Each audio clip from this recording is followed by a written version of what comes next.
তখন ফোন হাতে নিতে পারবো না। তো চলো নাচটা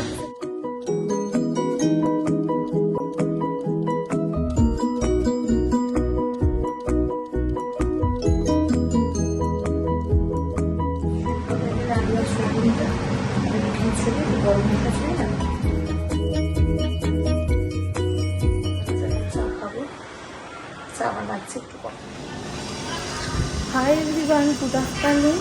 তো আমি এখন গণেশ পুজোর যে কালচারাল প্রোগ্রামটা হবে সেটার প্র্যাকটিসে এসেছি। খুব নয়েজ হচ্ছে, এখানে কাজ হচ্ছে আসলে। আচ্ছা, প্র্যাকটিসের পর আবার দেখা করছি তোমাদের সাথে, কারণ এখন ডান্স করবো, তখন ফোন হাতে নিতে পারবো না। তো চলো নাচ প্র্যাকটিসের পর আবার দেখা হচ্ছে। আজকে ক্যামেরা অন করার সময় পাইনি, সকাল থেকে জাস্ট ক্যামেরা অন করলাম। চলো নাচের পর আবার দেখা হচ্ছে। এইটা হচ্ছে আমাদের ক্লাব হাউসের পুল। এখানে ডান্স প্র্যাকটিস হবে, পার্টি হবে।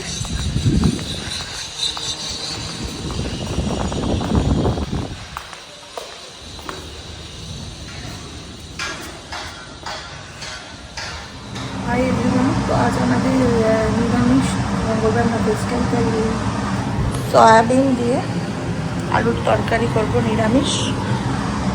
তো ওই রান্নাটা এখন করছি। চলো রান্না করতে করতে তোমাদের সাথে কথা বলছি। ওকে, আর একটু চিংড়ি চলছে, প্লিজ একটু অ্যাডজাস্ট করবে। ওকে,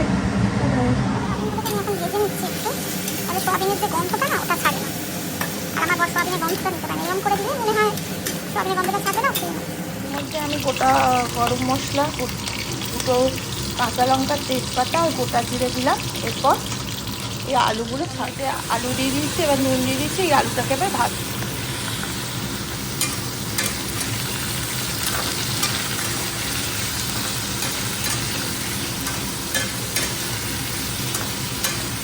আমি রোজ টমেটো দিই, কিন্তু আজকে টমেটোটা দেবো না, ইচ্ছা করছে না। এরপর এখানে একটু আদা বাটা দেব, বসে এখন চাপিয়ে দিয়েছি সেদ্ধ হতে। এটা সেদ্ধ হয়ে গেলে আলু আর সয়াবিনটা একটু ঘি ছড়িয়ে একটু গরম মশলা ছড়িয়ে না খিচুড়ি হয়ে যাওয়ার পর আবার রান্না করি, তারপর একদম লাঞ্চ হবে।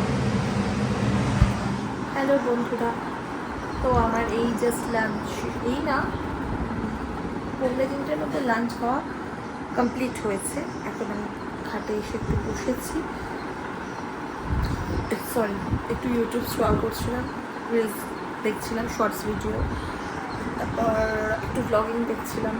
বড় বড় ইউটিউবারদের যাদেরকে একটু বেশ ভালো লাগে আমার, তাদের ব্লগ দেখতে, ইনসাইড আউট, সৌমালি অধিকারী, এই ব্লগগুলো একটু দেখছিলাম। দেখতে দেখতে মনে লাগে আমি যে বলেছিলাম লাঞ্চের পর আসবো ক্যামেরাতে, ভুলে গেছিলাম। সো আবার অন করলাম, এই তোমাদের সাথে একটু বক করতে এলাম। এক্ষুনি আমি লাইভে আসবো, তাই বকটা কন্টিনিউ করতে পারছি না। ভিডিওটা অফ করে আমি লাইভ করবো। লাইভ হয়ে যাওয়ার পর আবার বিকেলে দেখা হবে। ওকে, চলুন টাটা, সাথে থাকবে।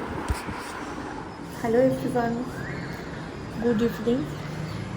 তো লাঞ্চ করার পর এই এখনই জাস্ট ক্যামেরাটা হাতে নিলাম, তারপর ক্যামেরা হাতে নিয়ে লাঞ্চ করে একটু ব্লগিং করার পরই আমি লাইভে এসেছিলাম ইউটিউবে। তারপরে এই এখন ফোন ধরলাম হাতে, কারণ আমার মনটা ভালো নেই। বাচ্চাটার খুব শরীরটা খারাপ, ভীষণ সর্দি কাশি হয়েছে। এত কাশি হয়েছে যে কাছ থেকে ওয়াক তুলে ফেলছে, পেটে ব্যথা করছে। তো কাল ডক্টর অ্যাপয়েন্টমেন্ট নিয়েছি, তো দেখি ডক্টরের কাছে যাবো, ওষুধ দেবে, আশা করি ঠিক হয়ে যাবে। যতক্ষণ না ডাক্তারের কাছে যাচ্ছি ওই টাইমটুকু যেন অস্থির অস্থির লাগে। এক এক সময় কিচ্ছু ভালো লাগে না, বাচ্চাদের কিছু অসুস্থ হলে না ওর মেজাজ কিচ্ছু ভালো লাগে না। তাই ঠিক আছে, চলুন আবার চা খাওয়ার সময় দেখা হবে। টাটা। তো এখন আমরা চা খাবো, এই যে চা করছি, এখানে কাপ রাখা আছে। তো আজ চা খেতে একটু দেরি হয়ে গেছে, 7টা বাজে, এখন চা খাবো। চা বানাচ্ছি, একটু কফিও মিশিয়ে দিয়েছি, খেতে খুব ভালো লাগে। চা খেতে খেতে যদি পারি একটু ক্যামেরাটা অন করবো, নয়তো নাচ প্র্যাকটিস করতে বললে যে তার আগে একবার অন করবো। ঠিক আছে, তো চলো চাটা করে নিই, ঠেলে নিই, তারপর চা খাই। টাটা।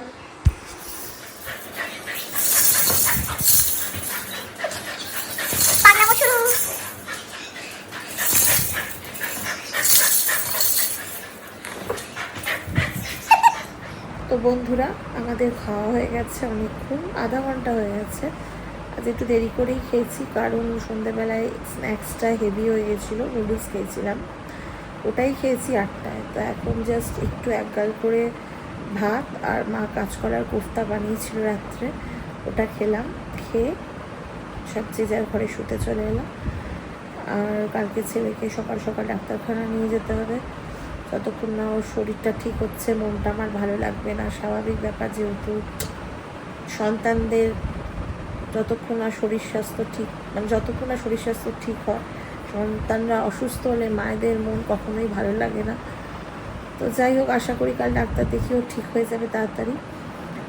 আর তো আজকের দিনটা এইভাবেই শেষ করলাম। আবার দেখা হবে নতুন ভ্লগে। সবাই ভালো থাকবেন, সুস্থ থাকবেন। বাই বাই, টাটা, good night, sweet dream and take care.